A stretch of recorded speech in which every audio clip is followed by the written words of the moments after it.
Making a course correction may have created something else. Here's a look at the brand new McFarlane Toys DC Multiverse, the Flash movie, Dark Flash.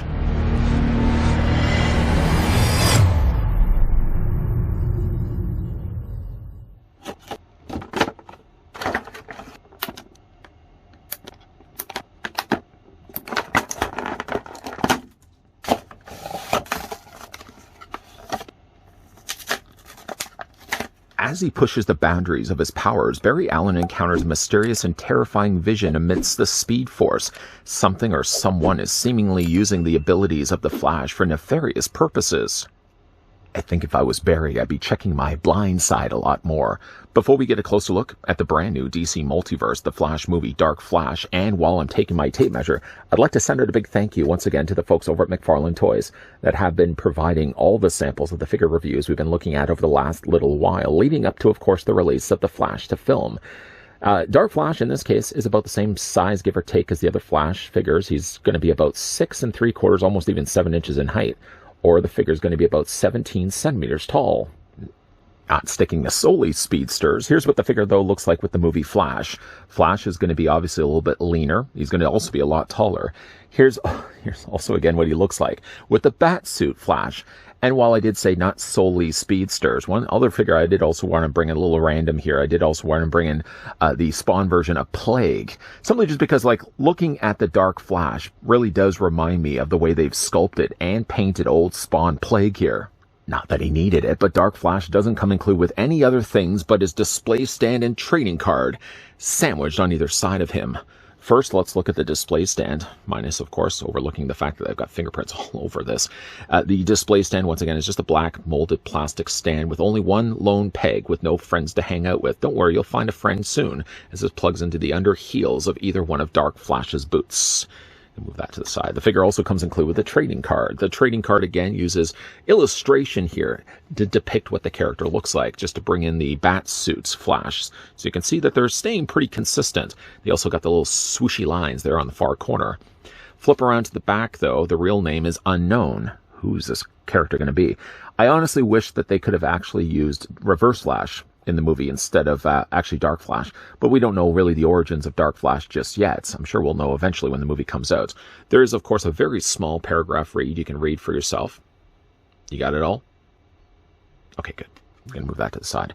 Now, like I said, though, there wasn't anything that came packaged along with Dark Flash other than those two things we just finished having a look at. I suppose it could come included with variations to Speed Force effects. You probably could easily have just used, I suppose, the one that came included with the other Flash. I just happen to have the one that came included with, say, the Batsuit Flash, for example. And I'm sure, yeah, you could just clip them onto the figure's feet. I don't know what his Speed Force is necessarily going to look like. And honestly, these are going to have a little harder of a time to clip around his rather coarse-looking skin. I don't know if this is actually skin or suits. I would imagine it's probably his skin. Getting a closer look at his head sculpt. I really like this one a lot. It sort of has a generic look to it, like it doesn't have any of the bells and the whistles that make this guy a really big bad guy, but he does have some really cool sculpting going for him, and you can probably see why I thought this guy looked a lot like Plague, for example. One thing I really like about this is the coarse nature of the texturing on his body. All of the things that are coarse, by the way, are using softer plastic, so if you're worried about pricking yourself, at least these larger spikes, you have nothing really to worry about. The smaller spikes, on the other hand, while still soft in plastic, you're probably going to feel a little bit more while you're trying to move the figure's limbs around. But I do like the way they've actually made the body so coarse, so rough. It kind of looks like cooling off lava. Couldn't help but also notice he's got this long crack that's on the front of his torso. Maybe that may play some significant role in the character's origin in the movie. But you can, if you follow the crack along the surface of the land all the way up, you can get this shrieking face. I love the look of the sculpting of the face. We don't tend to get a lot of really dynamically, very exaggerated expressions on figures' faces. So it's a nice treat to actually get one on Dark Flash's face. I mean, you can just see the anguish on his face. It's a little harder to actually make out his eyeballs, but he actually does have tiny little peepers in there. And he's got that continuation of that jagged yellow line. It runs all the way up along the top and also in his forehead as well. The thing I really like about the head sculpt the most is actually when you see it from the side. He's got all these, again, like jagged parts of magma that sort of stick out the back of his, almost as if like as he's running, just parts of his body continue to exaggerate on the back. just got some really cool sculpting going. Not a lot of paint, to be fair. I mean, it's mostly all sort of a magma, kind of dark gray, borderlining black. But I think really where the figure's sold the most, I think, is more in the sculpt. Just a lot of cool stuff going on here and design elements here for the figure. And I imagine a lot of this gets carried over to the way we see him eventually in the movie. One downside, unfortunately, is the way they've actually sculpted the torso. Not that it's necessarily limited. I mean, you can easily move the torso back and forth, but this part of his torso carries off then into his shoulder. And his shoulder, on this side at least, you can see sticks further down than on this side. So when it comes to actually moving the arms, you're going to be a little bit more limited when it comes to this guy's side. I mean, yeah, you can rotate the arm, but you're only going to be able to rotate it with less mileage than you actually can turn it on this side of the figure's body. You can actually turn it a lot easier on this side. But yeah, overall, I just really like the sculpting of this one. Doesn't have a lot of paint, to be fair, but I think it does deliver where I feel it should deliver, and that's a really cool looking sculpted figure. For the articulation, though, on Dark Flash, once again, we're going to go back to his head sculpt. So cool. Let's start first with his head sculpt. Yeah, you can rotate back and forth, and while there is a lot of spikes all neighboring around him, you can still somewhat rotate his head all the way around. You can rotate it about that far. Well, I mean, this side you can rotate a lot easier. This side, it seems to get a little bit more hung up, because obviously it's going to be hitting the spikes on the side shoulder pad here. Head does look down quite a lot. You can also bring the head up. Now, where the head is going to be the most limited is when it comes to rotating that or hinging the head up. This is as far up as it goes, simply just because there's so much busy stuff going on the back of the figure's body. That's as far back as you can actually hinge the head. But again, like, you also rock it back and forth as well. Shoulders, again, I already mentioned, like, this side's going to be a little bit more limited, just because, again, he's got more of a shoulder pad sculpt happening on this side of his figure's body. Again, it's also the same when it comes to rotating the arms forward and back. You get a lot more, again, mileage when it comes to this side. You can move it almost all the way around, but again, you're going to have, like, at least this is softer plastic, but again, it's going to be a lot more limited on this side than on this side of the figure's body. He does have a bicep swivel. He does also have, again, that double hinge on the elbow, and the hands rotate all the way around. A little harder to actually rotate the hands just because he's got what almost looks to be these large spikes protruding out from the fronts of his forearms. This side, it almost looks like he's got pieces that have lodged themselves into his body. I really am interested to see how this guy gets created in the movie. Upper torso is on a very generous ball joint. The lower abdomen area is also on an equally generous rotation. He does have the lower part of his waist, which I guess would be the top part of his waist, is a softer plastic. He has ratcheted joints. It seems to be in the thighs.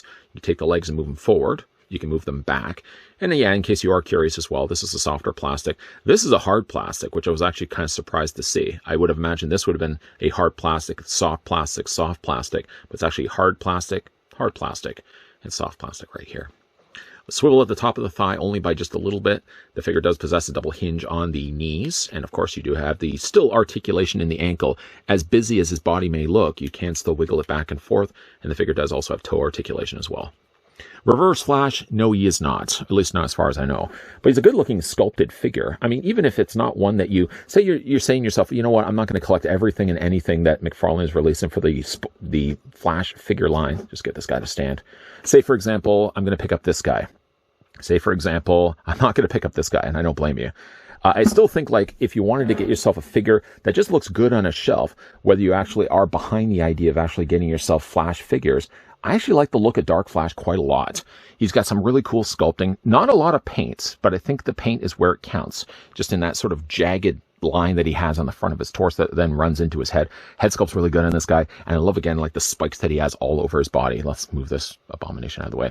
But yeah, overall, like, nice looking figure. Whether he actually is going to be like another reality version of Barry Allen, time will only tell when, of course, the movie does come out. But at least from a figure standpoint, I think McFarlane has delivered a really cool looking figure that doesn't even have to necessarily be a Flash figure. It just can be a cool figure that you put on your shelf. You know, when I see Dark Flash, I don't necessarily think the big bad guy of the movie. I feel like he would be several drones all attacking the Flashes and not really have any individual unique characteristics to them, simply just fodder for the Flashes to destroy. That being said, though, it's a nicely designed looking character, and I'm sure it's going to play out a lot better in the movie with a lot more backstory than what we're actually getting from just the paragraph read that we get on the back of the card. From a figure standpoint, he's nicely designed, really cool sculpting, and a lot of elements of plastic, both spiky and jagged, all making up the majority of his body. Despite as much busyness that he has in the sculpt, it doesn't seem to limit any of the articulation that normally goes with along these DC multiverse figures that we look at. So all the standard articulation still is where it counts on this figure. Torso, his arms, his legs, and his knees, and all the joints in between. The thing about it, though, is unfortunately on one side of his body, because he's not symmetrical down the middle, one side of the shoulders stick further out across his shoulders, then it means that you can't move his arm out as much that you can on the other side. But still, you can get him in some pretty cool looking poses, whether you decide to use the display stand that comes included with the figure or not. For the display stand and the trading card, those unfortunately make up the only two accessories that come included with the figure. Yes, it would have been nice that they could have included like Speed Force effects, but again, until we actually see what he does in the movie, we don't really even know what those Speed Force effects would actually look like. But it would have been nice that they could have included something other than just the trading card and display stand. Overall, again, nice looking figure. Whether you decide to display this guy on the shelf as a Flash character, or simply just because you want to pick up the figure because he looks cool, I think he falls definitely into the category space of both. Picking up the figure because he belongs in a whole entire wave, but also just picking him up because he looks neat on a shelf. He doesn't actually have to belong to anything. He can just be a great sculpted figure that you pick up because you like the look of him. What do you guys think of Dark Flash? Let me know down below in the comments section. And once again, a big thank you to the folks over at McFarlane Toys that did provide this sample of the brand new Flash movie, Dark Flash. Yes, that we can have a look at in this review. Speaking of reviews, if you don't mind me saying, if you guys just finished enjoying watching the one that you did, and you wanted to send it a like, why not do that? But if you guys are enjoying the content, and let's say you're new here, first time watching the guy's content behind the camera, and you'd like to stick around for more, yes please, make sure you hit that subscribe button down below, and that you're also turning on the bell notification. We're kind of wrapping up near the end of all these Flash figure reviews. There's going to be a couple of the statues that we're also going to be looking at. So if that's the kind of thing that you like to come back to this channel for, come back to this channel not only for the Flash reviews, but all the other things that we look at here on a regular basis. As always, guys, thanks for watching. See you guys next time.